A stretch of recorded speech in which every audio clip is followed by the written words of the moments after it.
네, 코로나19 신규 환자가 5천여 명으로 32주 만에 최소를 기록했습니다. 중국 정부가 오늘부터 자국민의 해외 단체 여행을 허용했는데 한국은 제외했습니다. 취재 기자 연결합니다. 최명신 기자.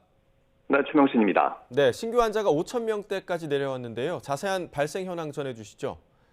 네, 오늘 신규 환자는 5,850명으로 어제보다 8천여 명 적습니다. 일주일 전과 비교해선 1,000명, 2주 전보다는 3,000명 이상 줄었습니다. 지난해 6월 27일 이후 32주 만에 가장 적은 숫자입니다. 위중증 환자는 289명으로 95일 만에 200명대로 내려왔고요. 사망자는 18명 나왔습니다.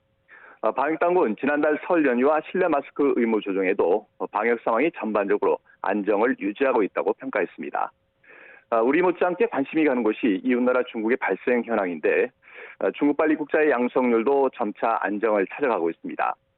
지난달 초 30%를 웃돌던 중국발 입국자 양성률은 PCR 검사 전면 시행 이후 꾸준히 감소해 지난 2일 1.7%, 3일엔 0%를 기록했습니다.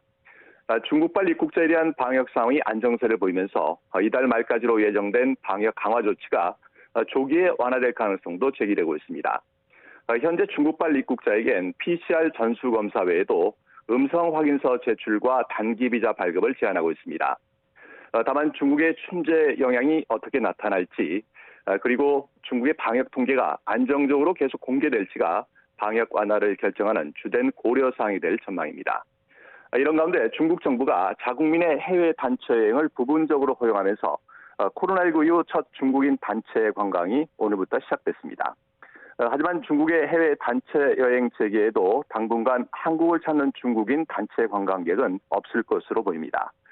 중국 정부가 단체 관광을 허용한 20개 나라 가운데 한국과 일본, 미국 세 나라를 제외했기 때문인데요. 우리 정부가 중국발 입국자에 대한 방역 강화 조치를 유지하고 있는 것에 대한 보복성 조치로 풀이됩니다. 지금까지 사회부에서 YTN 최명신입니다.